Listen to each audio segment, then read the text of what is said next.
me hubiera mostrado que un retroceso en los manómetros. Acá lo que hice fue, corté la línea de succión, la línea de aspiración, ¿sí?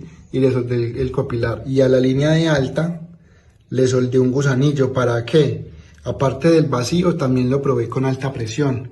En este caso, recordemos que en el condensador se maneja en el evaporador se maneja una presión baja, por ahí de 10, 15 psi.